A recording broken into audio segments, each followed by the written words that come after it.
হ্যাঁ, যারা আ কথা আমি যেহেতু ক্লাসটা শুরু করব, যেহেতু এখন আমি ক্লাসটা শুরু করব, আ তখন আপনারা একটু মিউট করে রাখবেন।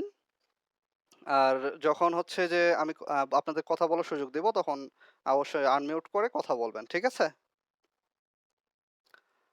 জি। আচ্ছা, যেহেতু আমরা ১ম দিকেই যেহেতু আজকে আমাদের ১ম ক্লাস, কি পড়াবো না পড়াবো এরকম কোনো কিছু কিন্তু বোর্ডে আমি লিখি নাই। শুধু একটা জাস্ট লেখা আছে ট্রিপল স্টাডি জোন। আরেকজন ভাই জয়েন করেছেন।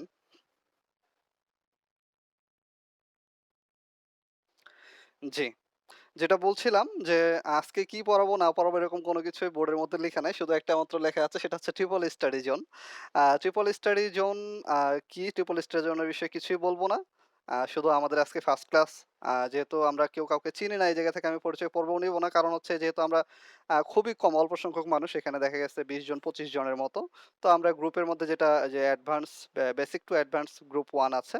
বেসিক টু অ্যাডভান্স 1 এই গ্রুপ থেকে আমরা নিজেদের মধ্যে পরিচিত হয়ে নিব ইনশাআল্লাহ। এখান থেকে এই গ্রুপে যেই আমাদের যদি কোনো প্রবলেম হয়, আজকে আমি যেই টপিকগুলো দেখাবো, যে জিনিসগুলো দেখাবো, এখান থেকে যদি আপনাদের কোনো প্রবলেম থেকে থাকে গ্রুপে বলবেন, একে অপরকে সাহায্য করবেন অবশ্যই। এক্ষেত্রে আপনারও উপকার হবে, যে সাহায্য করবে তারও উপকার হবে, যে সাহায্য পাবে তারও উপকার হবে, এবং অন্যান্য যারা জানবে না তাদের যারা জেনে বিষয়টা ওইখান থেকে উপকৃত হতে পারবে। যদি কেউই কোনোভাবে মানে সাহায্য করতে না পারেন, তাহলে আমাকে মেনশন করবেন। আমি সেই জিনিসটা তখন দেখবো, আমাকে মেনশন করার পরে। এর আগে অবশ্যই আমি হয়তোবা গ্রুপে দেখবো বা সিন করব। কিন্তু আমি ওই বিষয়টা রেসপন্স করব না। কি কারণে? আমি চাইবো যে আপনারা ওই জিনিসটাকে নিজেদের মধ্যে আলোচনা করেন। আশা করি বিষয়টা আপনারা বুঝেছেন। আচ্ছা, যেই বিষয়গুলো ১ম দিকে আমি আপনাদেরকে বলেছিলাম এর আগেও, যে আমি ডিপার্টমেন্টের সব টপিকগুলোই করাবো। এখান থেকে অবশ্যই ১ম দিকে যেহেতু আমাদেরকে ডিসি সার্কিট পড়তেই হবে। ঠিক আছে? ডিসি সার্কিট ছাড়া আমরা সামনের দিকে এগোতে পারব না। আর আমি বলেছি যে একেবারে বেসিক থেকে পড়াবো। আমি জানি না যে আপনারা এর আগে কেউ কখনো ডিপার্টমেন্ট কোথাও প্রাইভেট পড়েছেন কিনা? যদিও প্রাইভেট পড়ে থাকেন, আমি শুরু থেকেই পড়াবো। আপনারা যদি উ আপনাদের যদি এই বিষয়গুলো আগে থেকে জানা থাকে, জানা থাকতেই পারে, যেহেতু আমরা ৪ বছর ডিপ্লোমা ইন ইঞ্জিনিয়ারিং কমপ্লিট করে আসছি। এই জায়গা থেকে একটা বিষয় থাকে। আরেকটা বিষয় হচ্ছে যে অনেকেই আছে পলিটেকনিকে থাকা অবস্থায় আ বিভিন্ন স্যারের কাছে, বড় ভাইয়ের কাছে ডিপার্টমেন্টটা পড়ে থাকে। যদি এরকম হয়ে থাকে, কারণ এখানে দেখা গেছে বেশিরভাগ স্টুডেন্ট হচ্ছে ৬ষ্ঠ পর্ব এবং ৮ম পর্বের স্টুডেন্ট গুলোই বেশি। ৪র্থ পর্বের ২-৪ জন আছে। এর নিচে আর কেউ নেই। আচ্ছা, তো আমি যেটা বললাম ডিসি সার্কিট, হ্যাঁ? ডিসি সার্কিট দিয়ে শুরু করি তাহলে আজকে আমরা। আমার লেখা বোঝা যায় কিনা এই বিষয়গুলো একটু আমাকে বলা লাগবে, হ্যাঁ? আনমিউট করে একজন বললেই হবে যে বোঝা যাচ্ছে কিনা। তো আজকে আমরা পড়বো হচ্ছে ডিসি সার্কিট।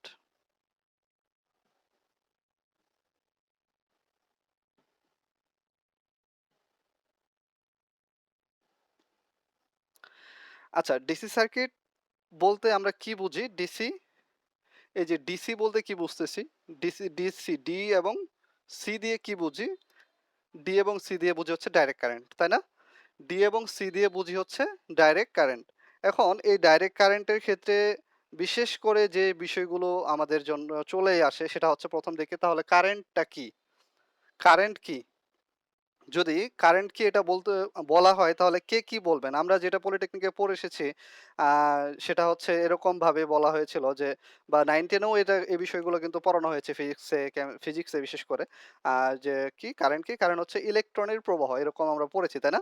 কিন্তু আমি আজকে একটা নতুন বিষয় বলব। যদি আপনারা এই বিষয়টাতেই হয়ে থা আ উম কি বললাম? যে ইলেকট্রনের প্রবাহই হচ্ছে কারেন্ট। যদি এই বিষয়টাতে আপনারা সম্মতি প্রদান করে থাকেন, তাহলে আমি আজকে আপনাদের একটা নতুন বিষয় বলব যে আসলে কারেন্ট কি?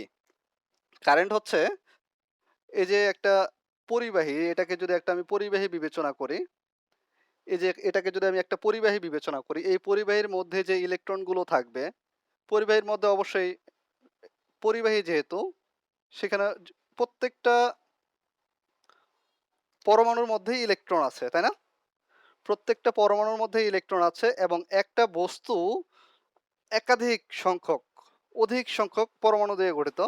আর অধিক কয়েকটা পরমাণু মিলে একটা অণু গঠিত হয়। একটা মানুষ বা একটা বস্তু বা যেকোনো কিছু, পৃথিবীর যেকোনো আ বস্তু বলো বা প্রাণী বলো না কেন, সবকিছুই হচ্ছে আমাদের আ অণু দ্বারা গঠিত বা পরমাণু দ্বারা গঠিত। তাহলে আমি যখন একটা পরিবাহীকে দেখব, পরিবাহীর মধ্যে তাহলে অবশ্যই ওখানে অণু পরমাণু আছে। আচ্ছা, যেহেতু অণু পরমাণু আছে, তাহলে ওই পরিবাহীর মধ্যে কি আছে? ইলেকট্রন আছে। ঠিক আছে? এখন এই ইলেকট্রনটা আসলে কি প্রবাহিত হয়? ইলেকট্রন কি এক জায়গা থেকে আরেক জায়গায় যায়? ইলেকট্রন কিন্তু এক জায়গা থেকে আরেক জায়গায় যায় না। ঠিক আছে? ইলেকট্রন এক জায়গা থেকে আরেক জায়গায় যায় না। এখানে প্রবাহিত হয় হচ্ছে চার্জ। কি প্রবাহিত হয়? চার্জ প্রবাহিত হয়। আমি বলি কারেন্ট হচ্ছে কি চার্জ প্রবাহের হার। তাহলে কারেন্ট কি বলবো? চার্জ প্রবাহের হার। আমি বলি একটু কারেন্ট তাহলে কি? চার্জ প্রবাহের হার।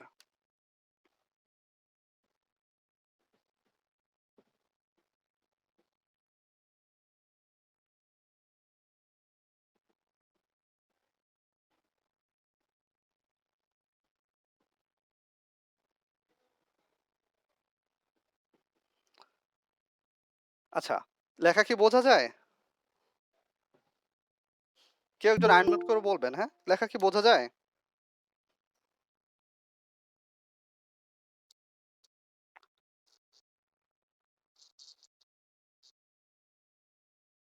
আচ্ছা ঠিক আছে। তাহলে আমি কি বললাম? কারেন্ট হচ্ছে চার্জ প্রবাহের হার। আসলে চার্জ কিভাবে প্রবাহিত হয়?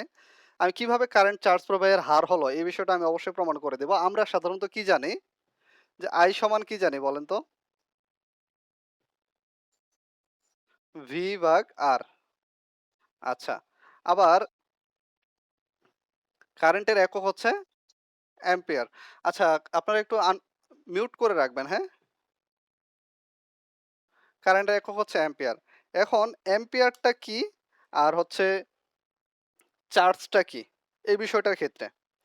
এখন আমি যদি এই জায়গা থেকে একটা বিষয় আপনাদেরকে বলি যে কারেন্ট প্রবাহের হার, হার বলতে কি বোঝায় বলেন তো? কোনো কিছুর হার। হার বলতে কি বোঝায়? যে এত হারে বলে না? তাহলে ওইখান থেকে যদি আমাদের সুদ কষার অঙ্ক হয় সেক্ষেত্রে আমরা কিন্তু জি, জি। জি কি আরেকবার বলবেন?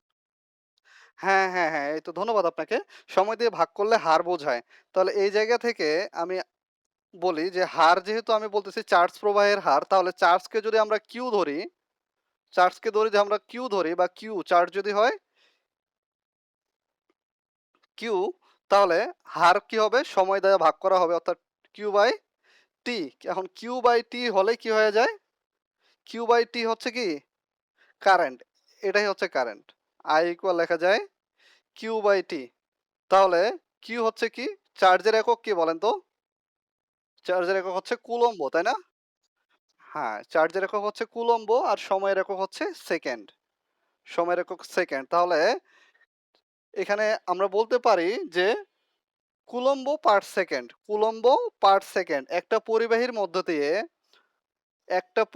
মধ্যে দিয়ে কত কুলম্ব চার্জ প্রবাহিত হচ্ছে প্রতি সেকেন্ডে। একটা পরিবাহীর মধ্য দিয়ে কত কুলম্ব চার্জ প্রতি সেকেন্ডে প্রবাহিত হচ্ছে সেটাই হচ্ছে আমাদের কারেন্ট। ঠিক আছে? আপনারা কি বিষয়টা বুঝেছেন? তাহলে সাইকেল পার সেকেন্ড এটাকে আমরা অ্যাম্পিয়ার বলতে পারি। এই বিষয়টা কি ক্লিয়ার হয়েছেন সবাই?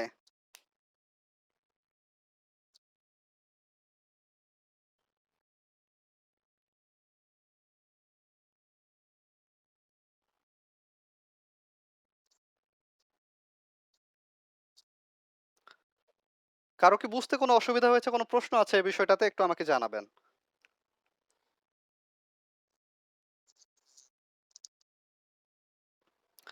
আচ্ছা, তাহলে আমরা এখান থেকে জাস্ট আমরা আগে যে বিষয়টা আমাদের ধারণা ছিল, এই ধারণাটাকে আপনারা একটু অবশ্যই এগুলো কিন্তু খাতায় তুলবেন, হ্যাঁ? আমি যথেষ্ট সময় দিচ্ছি আপনাদেরকে। যদি সময় যতটুকু দেখা যাচ্ছে, বোঝা যাচ্ছে আপনারা খাতায় তোলার চেষ্টা করবেন। আপনাদের মতো করে তুলবেন। এমনটা না যে আমি যেটা লিখছি এরকমভাবেই তুলতে হবে। আমি একটা হয়তোবা এখানে লিখবো, একটা এখানে লিখবো, একটা এখানে লিখবো। বিভিন্ন রকমভাবে লিখতে পারি কিন্তু আপনারা একটু সাজিয়ে লিখবেন, হ্যাঁ? আচ্ছা। এরপরেই যে বিষয়টা আছে ডিসি সার্কিটের ক্ষেত্রে সেটা হচ্ছে ওহমস ল। ওহমস লর কথা তো আমরা অনেকেই শুনেছি, তাই না? ওহমস ল আমরা কি পড়েছি বলেন তো? ওহমস লটাকে আমরা কিভাবে পড়েছি?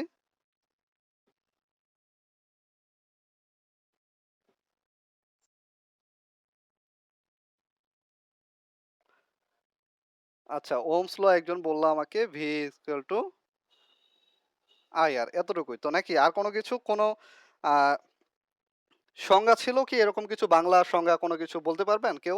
Ohm's law? আচ্ছা ঠিক আছে আমি বলি ওহমস ল টা এরকম আমরা পড়েছিলাম আমি বললে হয়তোবা আপনাদের মনে পড়বে বিষয়গুলো। কারণ আপনারা সবাই যেহেতু ১ম পর্ব পার করে এসেছেন, যেহেতু আমাদের বেসিক ইলেকট্রিসিটিতেই এই ওহমস ল নিয়ে আলোচনা করা হয়েছিল। তাহলে এখানে আমি বলি যে এখানে একটা পরিবাহী, এটা একটা পরিবাহীর এক প্রান্ত। ঠিক আছে? এটা এক পরিবাহীটার আরেক প্রান্ত। এখন এই পরিবাহীটা অবশ্যই ওহমস লর ক্ষেত্রে একটা বিষয় আমাদেরকে মাথায় রাখতে হবে। ওহমস তো এখানে বলেই দিছে ১ম দিকেই। এই সূত্রের ১ম এই উনি বলছে যে কি ওহমস ল হচ্ছে ওহমস লর মধ্যে তাপমাত্রা স্থির থাকবে। কি থাকবে? তাপমাত্রা স্থির থাকবে। তাহলে স্থির তাপমাত্রায় কোনো পরিবাহীর মধ্য দিয়ে প্রবাহিত তড়িৎ প্রবাহ স্থির তাপমাত্রায় কোনো পরিবাহীর মধ্য দিয়ে এখানে যদি তাপমাত্রা যদি স্থির থাকে, কোনো আচ্ছা আসলে কি তাপমাত্রা স্থির রাখা সম্ভব? তাপমাত্রা কিন্তু স্থির রাখা সম্ভব না। কিন্তু যেহেতু আমাদের ওহমস একটা ল দিয়ে দিছে, একটা সূত্র দিয়ে দিছে। কি দিছে? আর সেটা আমাদেরকে পড়া লাগতেছে ডিপার্টমেন্টের ক্ষেত্রে বা ডিসি সার্কিটের ক্ষেত্রে ওহমস লটাকেই প্রাধান্য দিয়ে সব অঙ্ক আমাদের করতে হবে। তাহলে এই যে এখানে যে পরিবাহীটা আছে বলতেছে যে স্থির তাপমাত্রায় কোনো পরিবাহীর মধ্য দিয়ে প্রবাহিত তড়িৎ প্রবাহ ওই পরিবাহীর ২ প্রান্তের বিভব পার্থক্যের সমানুপাতিক। এতটুকু মনে পড়েছে সবার? এটা যদি এক প্রান্ত হয়, এটা যদি হয় V1, এটা যদি হয় V2, কারেন্ট মানে তড়িৎ প্রবাহটা যদি এদিক থেকে এদিকে যায়, ঠিক আছে? ধরলাম আমি এদিক থেকে এদিকে। আপনারা এদিক থেকে এদিকেও ধরতে পারেন, কোনো সমস্যা নেই। ঠিক আছে? আমি আমার সুবিধার্থে এই পাশ থেকে এই পাশে ধরলাম। আমি কি বললাম তাহলে স্থির তাপমাত্রায় কোনো পরিবাহীর মধ্য দিয়ে প্রবাহিত তড়িৎ প্রবাহ, তড়িৎ প্রবাহটা যদি I হয়, প্রবাহিত তড়িৎ প্রবাহ ওই পরিবাহীর এই যে পরিবাহীটা আছে এর ২ প্রান্তের বিভব পার্থক্য। আচ্ছা ২ প্রান্তের বিভব পার্থক্য বলতে কি এখানে আমার কত ভোল্টেজ আছে এবং এই প্রান্তে কত ভোল্টেজ আছে এই ২ টার বিয়োগফল, তাই না? তাহলে আমি এই বিষয়টাকে এরকম ভাবে লিখতে পারি না যে ২ প্রান্তের বিভব পার্থক্য V1 মাইনাস V2, ২ প্রান্তের বিভব পার্থক্য কিসের সমানুপাতিক? এর মধ্য দিয়ে প্রবাহিত তড়িৎ প্রবাহের সমানুপাতিক, তাই না? এর মধ্য দিয়ে প্রবাহিত তড়িৎ প্রবাহের সমানুপাতিক। তাহলে ওহমস ল থেকে আমরা দেখলাম এখানে কি বলছে যে ওহমস বলতেছে তাপমাত্রা স্থির থাকলে অবশ্যই এই বিষয়টা অবশ্যই মাথায় রাখতে হবে। তাপমাত্রা স্থির এটা বলতেই হবে, না হলে হবে না ওহমস লটা, হ্যাঁ? তাপমাত্রা স্থির থাকলে কোনো পরিবাহীর মধ্য দিয়ে প্রবাহিত তড়িৎ প্রবাহ ওই পরিবাহীর ২ প্রান্তের বিভব পার্থক্যের সমানুপাতিক। এতটুকুই। ঠিক আছে? এখন এই জায়গা থেকে যেহেতু আমরা V1 এবং V2 আমরা এর আগে একটা ভাই আমাকে বলল যে V সমান I আর এটা হচ্ছে ওহমস ল। হ্যাঁ, এটাই ওহমস ল। এখান থেকেই ওহমস ল এটা থেকে আমরা এটা প্রমাণ করব এটা কিভাবে আসলো। ঠিক আছে? এটা কিভাবে আসলো আমি এটা প্রমাণ করব আমরা এখন। তাহলে এই জায়গা থেকে দেখা যায় V1 মাইনাস V2 মানে কি এই জায়গার ভোল্টেজ। ঠিক আছে? এই ২ প্রান্তের ভোল্টেজ আমি ধরলাম যে V1 মাইনাস V2 র এই ২ জায়গার পার্থক্য একটা আসবে না? আমি যদি ৩ মাইনাস 2 করি এখান থেকে একটা পার্থক্য আসলো কি 1 আসতেছে না? এরকমভাবে আমি যদি V1 মাইনাস V2 দেই, তাহলে এখানে একটা পার্থক্য আসতে পারে সেটা আমি ধরলাম V। ঠিক আছে?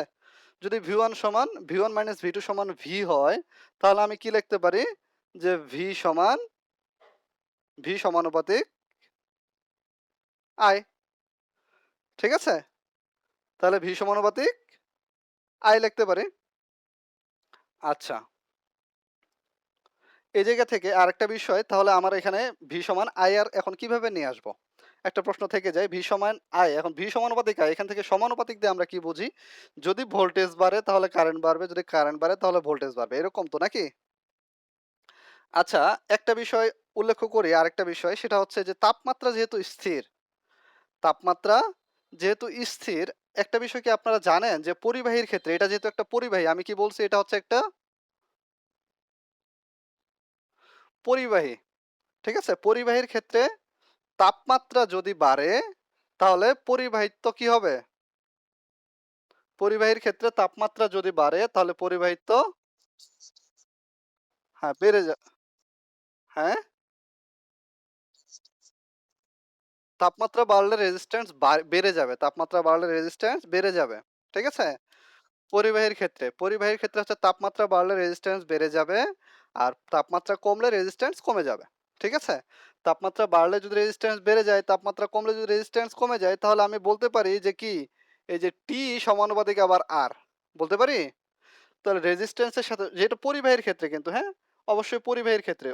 অর্ধ পরিবাহীর ক্ষেত্রে না। অর্ধ পরিবাহীর ক্ষেত্রে বিষয়টা অন্যরকম হয়ে যাবে। উল্টে যাবে। অর্ধপরিবাহীর ক্ষেত্রে বিষয়টা কি হবে সেটা আমি ইলেকট্রনিক্স এর ক্ষেত্রে বা পরবর্তীতে যদি লাগে আমি ওখানে বলব। তারপর আমি একটু বলে দেই অর্ধপরিবাহীর ক্ষেত্রে বিষয়টা হচ্ছে কি, য বিষয়টা এখন অর্ধপরিবাহী আছে না? অর্ধপরিবাহীর মধ্যে বিষয় আ প্রবে পরি অর্ধপরিবাহীটার মধ্যে ইলেকট্রন থাকে। ঠিক আছে? কিছু সংখ্যক ইলেকট্রন থাকে। এই ইলেকট্রনগুলোকে যখন তাপ দেওয়া হয় তখন ইলেকট্রনগুলো নড়াচড়া শুরু করে দেয়। ঠিক আছে? তখন এর মধ্যে দিয়ে বেশি পরিমাণ কারেন্ট প্রবাহিত হতে পারে। অর্থাৎ তাপমাত্রা বাড়লে এর রেজিস্ট্যান্স কি হয়ে যায়? কমে যায়। ইলেকট্রন বেশি প্রবাহিত হতে পারে মানে কি? রেজিস্ট্যান্স কমে যায়। তাহলে তাপমাত্রা বাড়লে রেজিস্ট্যান্স এর উল্টা আনুপাতিক হয়ে যাবে কখন? এটা যদি অর্ধপরিবাহী হয় তখন। ঠিক আছে? বা সেমিকন্ডাক্টর যেটাকে আমরা বলি।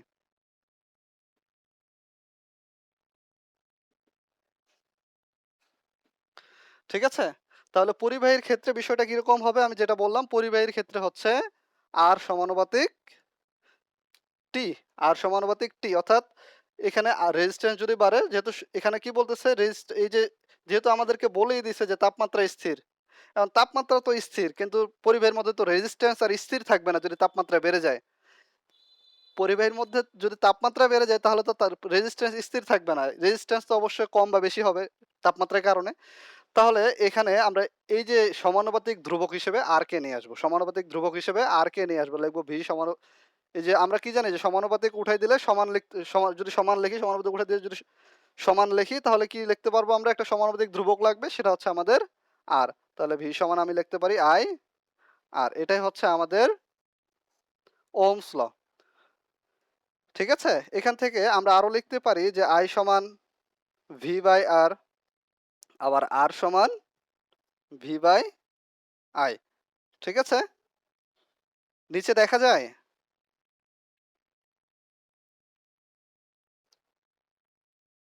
আচ্ছা এই যতটুকু বলছি এই পর্যন্ত কারো কোনো প্রশ্ন আছে বা কোনো জায়গা থেকে কোনো যদি মিস্টেক হয়ে থাকে যে ভাই আমি এটা বুঝি নাই আমাকে একটু বলবেন, হ্যাঁ?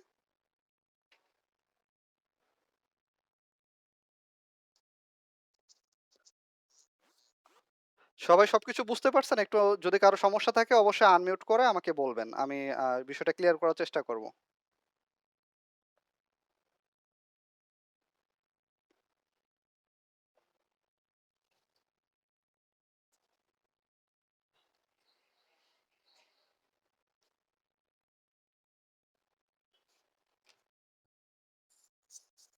জি, জি, অবশ্যই, অবশ্যই। বলবেন আমাকে একটু কোন জায়গাতে সমস্যা? হ্যাঁ, হ্যাঁ, ভি সমানুপাতিক আয়। জি, জি।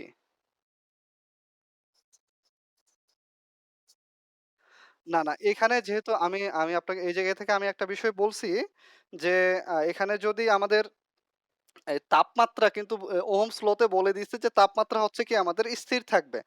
তাপমাত্রা স্থির থাকলে একটা পরিবাহীর মধ্যে তাপমাত্রা যদি স্থির থাকে বলে দিচ্ছে সে তাপমাত্রা স্থির। কিন্তু আমাদের রেজিস্ট্যান্স তো তাপমাত্রা যদি বাড়ে বা কমে এক্ষেত্রে আমাদের রেজিস্ট্যান্স বাড়বে বা কমবে। একটা পরিবাহীর মধ্যে রেজিস্ট্যান্স থাকে। এ কারণে রেজিস্ট্যান্সকে আমাদের নিয়ে আসতে হবে। এখানে যদি আপনি কে নিয়ে আসেন কিন্তু সেক্ষেত্রে আপনাকে ওই রেজিস্ট্যান্সকেই নিয়ে আসতে হবে। কে আপনি তখন রেজিস্ট্যান্সই ধরবেন। যেহেতু আমাদের রেজিস্ট্যান্সকে R দ্বারা প্রকাশ করা হয় সেক্ষেত্রে আমরা R ই লিখছি এই জায়গা থেকে। মানে আমি গজামিল দিতেছি না, হ্যাঁ? আপনারা গজামিল ভাবে বুঝবেন না। বিষয়গুলোকে সুন্দরভাবে নিবেন। আর যতটুকু ক্লিয়ার করার চেষ্টা করবেন, হ্যাঁ? জি, জি ভাই। হ্যাঁ, হ্যাঁ, হ্যাঁ।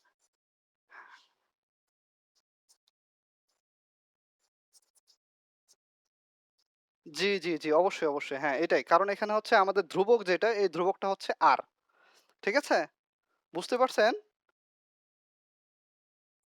জি।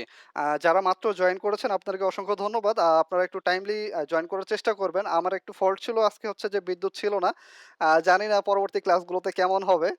বিদ্যুৎ থাকবে কি থাকবে না। বিকেল বেলাতে ক্লাস দিচ্ছি। আচ্ছা পরবর্তী ক্লাস কি আপনারা কি জানেন কখন পরবর্তী ক্লাস? আচ্ছা আমি মুছে দিলাম, হ্যাঁ? সবার তোলা হইছে তো নাকি? আ পারলে আমার লেখাগুলোর সাথে আমি যে বিষয়গুলো বলতেছি এগুলো একটু নোট করার চেষ্টা করবেন। কারণ আমি বোর্ডে সবকিছু লিখতে পারতেছি না। বা সবকিছু লিখে সম্পূর্ণভাবে শেষ করা হয়তোবা পসিবল হবে না তেমনভাবে। কারণ আমি অনেক কথাই বলব যেগুলো হয়তো আমি বোর্ডে লিখতে পারব না। যদি আপনাদের কাছে ইম্পোর্টেন্ট কোনো কিছু মনে হয় তাহলে অবশ্যই কি তুলে রাখবেন। বলো? হ্যাঁ, বলো। জি, জি, আমার স্ক্রিন রেকর্ডার অন আছে।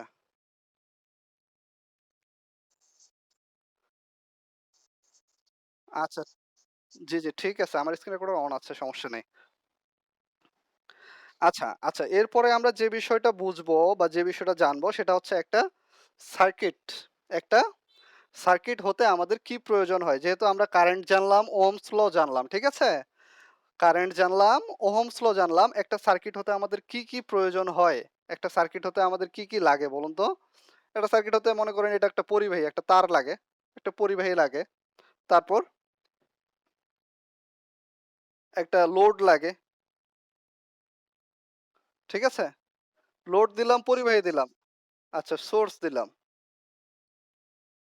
যেহেতু আ আমি বলছি বর্তমানে হচ্ছে একটা সার্কিট হওয়ার জন্য।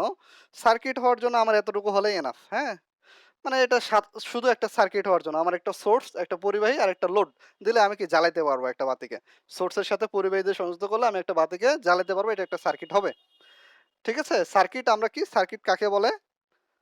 সার্কিট হচ্ছে যেহেতু আমাদের বৈদ্যুতিক সার্কিট পড়তেছি, বৈদ্যুতিক সার্কিট হচ্ছে কারেন্ট চলাচলের সম্পূর্ণ কারেন্ট বা বিদ্যুৎ চলাচলের সম্পূর্ণ রাস্তাকে কি বলে? সার্কিট বলে। আচ্ছা, এটাকে যদি আমি সোর্স যেহেতু বলতেছি, এখানে একটা এটা হচ্ছে একটা সোর্স, এটা হচ্ছে লোড, এটা হচ্ছে কন্ডাক্টর।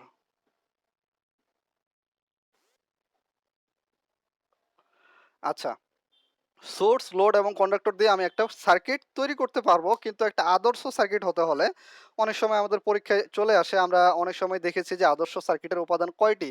ঠিক আছে? এখানে উপাদান কয়টি আছে? একটা সার্কিট হওয়ার জন্য মিনিমাম শর্ত হচ্ছে এই ৩ টা আমাদের উপাদান থাকতেই হবে। একটা সার্কিট মিনিমাম একটা সার্কিট হওয়ার জন্য এই ৩ টা উপাদান আমাদের থাকতে হবে। কিন্তু যদি সার্কিটটাকে আদর্শ সার্কিট হিসেবে পরিচালনা করতে হয়, সার্কিটটাকে যদি আদর্শ সার্কিট হিসেবে পরিচালনা করতে হয় সেখানে ৫ টি উপাদান চলে আসে। তাহলে আর ২ টি উপাদান কি যোগ করতে হবে আমাকে একটু বলবেন আপনারা? গুড, এই তো। আ অবশ্যই। ঠিক আছে, ধন্যবাদ আপনাকে। এই যে সুইচ তাহলে এটা হচ্ছে রক্ষণ যন্ত্র। আরেকটা হচ্ছে নিয়ন্ত্রণ যন্ত্র। নিয়ন্ত্রণ যন্ত্র ফিউজ আমরা এখানে দেই, হ্যাঁ?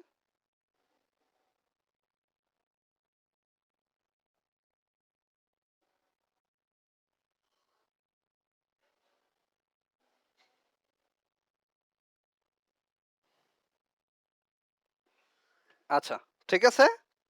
তাহলে একটা আদর্শ সার্কিট সম্পর্কে আমাদের ধারণা চলে আসছে। যেহেতু আমি বেসিক থেকে পড়াইতেছি অনেকে হয়তোবা মনে করতেছেন বা আমাদের তো এই বিষয়গুলো জানা, এই বিষয়গুলো কেন ভাই পড়াইতেছে। আসলে আমি চাইতেছি কোনো কিছু বাদ না রাখার জন্য, হ্যাঁ? একে যেন কোনো কিছু বাদ না থাকে। শুরু থেকে শেষ পর্যন্ত যেন সবকিছু চলে যায়। যেহেতু এখানে আমরা সার্কিট সম্পর্কে আমাদের একটা মিনিমাম ধারণা দরকার ছিল। সে সার্কিটের একটা ধারণা দিলাম আপনাদেরকে। এখন একটা সার্কিটের ক্ষেত্রে দেখা যায় যে অনেক সময় অনেকগুলো ব্রাঞ্চ হয়। ব্রাঞ্চ বলতে হচ্ছে শাখা। একটা সার্কিটের অনেকগুলো শাখা থাকে। তারপর হচ্ছে অনেকগুলো নোড থাকে। নোড কি? আমি বিষয়গুলো একটু কি বলতেছি একটু মাথায় নিয়ে আসবেন। যে ব্রাঞ্চ থাকে যেটাকে আমরা শাখা বলতেছি। নোড থাকে। নোড কি? নোড হচ্ছে একাধিক শাখা যে জায়গায় জয়েন্ট হয়। ঠিক আছে? এপাশ থেকে একটা আসছে, এপাশ থেকে একটা আসছে। তাহলে এটা হচ্ছে একটা নোড। ঠিক আছে? তারপরে লুপ হয়। সার্কিটের কি হয়? লুপ হয়। লুপ কি? যেহেতু আমরা এর আগে করছি যে দেখেন মনে করেন এটা একটা সার্কিট ধরলাম।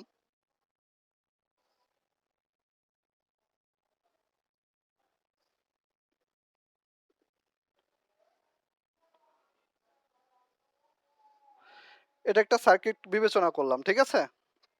এটা যদি একটা সার্কিট বিবেচনা করি তাহলে এটা ধরলাম রেজিস্ট্যান্স আর করে ধরলাম। আর সার্কিটটা তেমন ভালো হয় না, তাই না? আচ্ছা, এগুলাতে সার্কিটটা ফ্যাক্ট না। আমি আশা করব যে তোমরা যেন সঠিকভাবে বুঝতে পারো। এই বিষয়গুলো আমাকে একটু বলবা যে বুঝতেছো কিনা বা আ কোন জায়গায় কোন সমস্যা হচ্ছে কিনা, হ্যাঁ? আচ্ছা, এই জায়গায় আমাকে কি বলতে পারবে কেউ যে কয়টা লুপ আছে? কয়টা লুপ আছে বলতে পারবে কেউ? আচ্ছা, জি, জি, ৩ টা লুপ আছে। আচ্ছা, এ হ্যাঁ, ধন্যবাদ সবাইকে। ধন্যবাদ। ৩ টা লুপ আছে। এই লুপগুলোর মধ্যে এখানে ব্রাঞ্চ বা শাখা আছে কয়টি?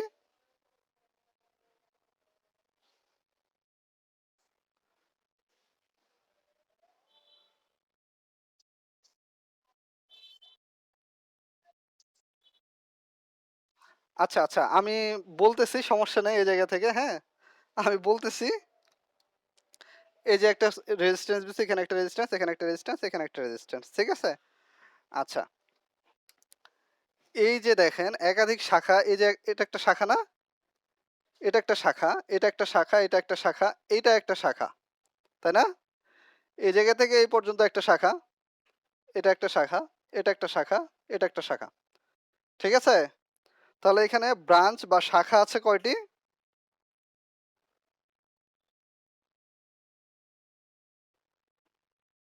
আচ্ছা। এটা কিন্তু একটা শাখা। যেহেতু একটা রেজিস্ট্যান্স আছে এখানে। একটা রেজিস্ট্যান্স বা সোর্স যদি কোনো রেজিস্ট্যান্স বা সোর্স বা কোনো লোড বা সোর্স যদি থাকে, কোনো লোড বা সোর্স যদি থাকে ওটাকে আমরা একটা শাখা হিসেবে বিবেচনা করব। এখানে লোড আছে, লোড বা শাখা মিলিয়ে মানে লোড এবং সোর্স মিলিয়ে এখানে কয়টা আছে? ৫ টা আছে না? ১, ২, ৩, ৪, ৫। ঠিক আছে? তাহলে আমি এখানে বলব যে ব্রাঞ্চ আছে কয়টি? ব্রাঞ্চকে আমি বি দ্বারা প্রকাশ করলাম। ব্রাঞ্চ আছে কয়টি? ৫ টি, তাই না? ব্রাঞ্চ আছে ৫ টি। ব্রাঞ্চ যদি ৫ টি থাকে, কার জন্য আনমিউট করা আছে আপনি একটু মিউট করে রাখবেন, হ্যাঁ?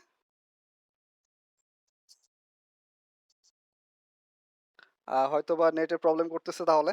আচ্ছা যাই হোক, আপনার কার জন্য আনমিউট করা আছে আপনারা একটু মিউট করে রাখবেন। আর যদি কোনো সমস্যা থাকে জুবায়ের আমাকে একটু জানাবা ভাই। হ্যাঁ ভাই অবশ্যই। জি, জি অবশ্যই ভাইয়া বলেন।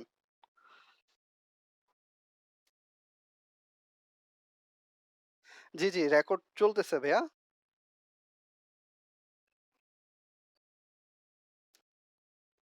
আচ্ছা আরেকটা বিষয় হচ্ছে যে নোড। আমি যেটা বলছিলাম নোড, ঠিক আছে? নোডটা আপনাদেরকে আমি বের করতে বলবো। সেটা আপনারা আমাকে বের করে দিবেন নোড। আমি একটা সূত্র দিয়ে দিব। ঠিক আছে? এখানে ব্রাঞ্চ কয়টি?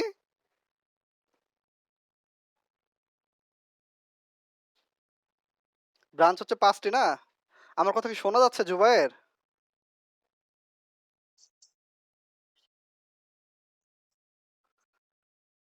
আচ্ছা, সবার যদি প্রবলেম হয় তাহলে আমাকে একটু জানাবেন, হ্যাঁ? এখন যদি শুধু জুবায়েরের প্রবলেম হয় তাহলে জুবায়েরের নেট সমস্যা, হ্যাঁ? আমাদের না।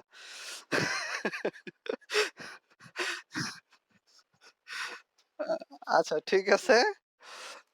কি বলতেছিলাম যে এখানে ব্রাঞ্চ আছে ৫ টি, হ্যাঁ? আচ্ছা আমি বলতেছিলাম একটু আগে যে একাধিক ব্রাঞ্চ যেখানে যুক্ত হয় বা একাধিক শাখা যে জায়গায় যুক্ত হয় ওটাকে আমরা কি বলি? নোড বলি। কি বলি? নোড বলি। তাহলে একাধিক শাখা কোন জায়গায় যুক্ত হইছে দেখো তো একটু? এখানে এই সবগুলা মিলে একাধিক শাখা যুক্ত হইছে না এটাকে একটা নোড বলতে পারি না? তারপর এই যে এখানে একটা একাধিক শাখা যুক্ত হইছে, এখানে একটা নোড বলতে পারি। আবার এখানে ২ টা শাখা যুক্ত হইছে, এটাকেও একটা নোড বলতে পারি। তাহলে এখানে নোড হলো কয়টা? ৩ টা। তাহলে নোডকে আমি n দ্বারা প্রকাশ করে এখানে লিখলাম। নোড হচ্ছে আমার ৩ টা। ঠিক আছে? এরপরে আমি যদি একটা সূত্র দিয়ে দেই, সূত্রটা যদি এরকম হয় যে B ইকুয়াল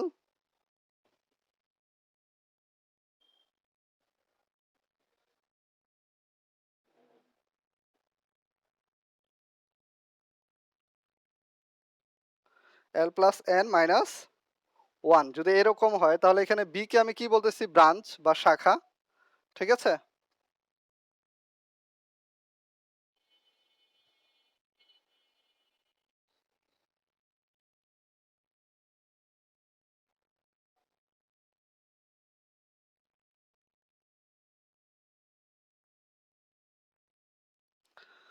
তাহলে এখানে বলো তো লুপ কয়টা আছে? এখন বলো লুপ কয়টা আছে?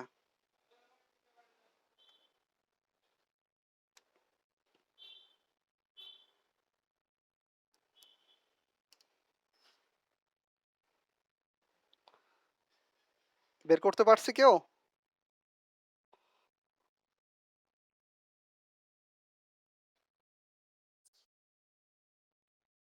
কত আসে? কয়টা লুপ আসে?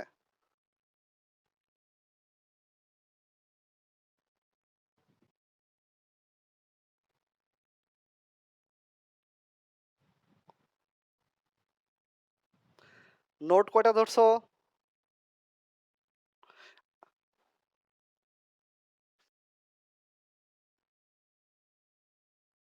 নোড ৩ টা, ব্রাঞ্চ ৫ টা। এখন লুপ কয়টা বের হয়? একটু হিসাব করলে কি হয়? খাতা কলমে একটু হিসাব করেন না সবাই? খাতা কলমে একটু হিসাব করা যায় না কোনভাবে? কত আসে? কেমনে ৭ আসে? জুবায়ের তুমি ম্যাথ পারো না একদম। আচ্ছা আমি একটু করে দেই, হ্যাঁ? আমি বলছিলাম লুপ বের করার জন্য। লুপ বের করার জন্য বলছিলাম। তাহলে আমাদের বি বা ব্রাঞ্চ দেওয়া আছে কয়টি? ৫ টি। নিচে দেখা যায় এখানে? এ পর্যন্ত দেখা যাবে? আচ্ছা ব্রাঞ্চ হচ্ছে ৫ টি। লুপ দেওয়া আছে কয়টি? লুপ আমাদের বের করতে হবে। লুপ দেওয়া নাই। তাহলে এই যে নোড দেওয়া আছে কয়টি? ৩ টি। তার প্লাস 3 মাইনাস 1 দিতে বলছিলাম। ঠিক আছে? এটা কিন্তু 1 বলছিলাম কিন্তু আমি। আচ্ছা। তাহলে L সমান কত? এখনো বের করা যাবে না?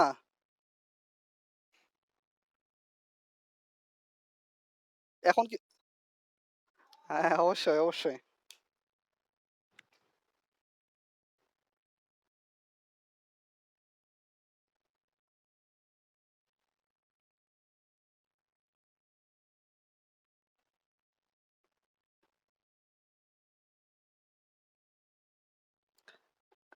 আবার করো, আবার করো। -3 কিভাবে আসে?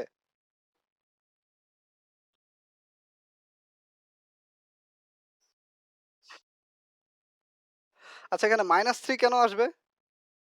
আমি কি কারো সাথে কাউকে গুণ করছি এখানে? আচ্ছা আমি 5 কে আচ্ছা, আচ্ছা। ঠিক আছে। আচ্ছা, আচ্ছা ঠিক আছে। আমি করি, হ্যাঁ? আমি করি একটু। আমি 5 কে ওপাশে নিব না। আমি কেন এত কঠিন করব? আমি 5 কে ওপাশে নিব না। আমি 5 কে এপাশে রাখলাম।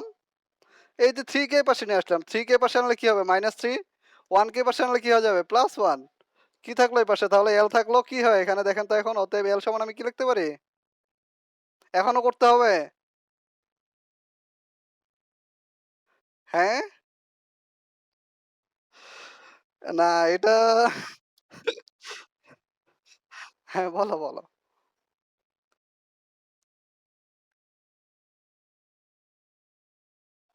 হ্যাঁ, তুমি মাইনাস দিয়ে উভয় পাশে গুণ করো। তুমি যাই করো না কেন এখানে 3 আসবে। দেখো কি আসে।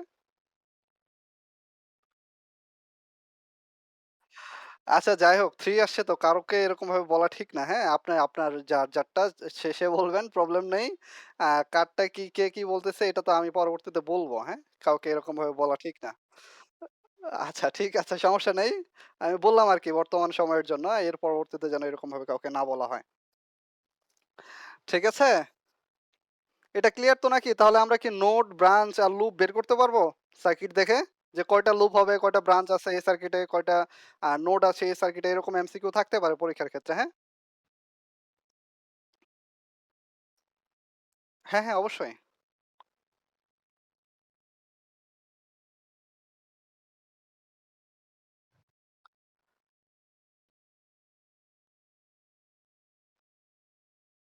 ৪ টা নোড হয় নাই। নিচে কিন্তু নোড কিন্তু একটা, হ্যাঁ? সবগুলা মিলে একটাতে যুক্ত হইছে।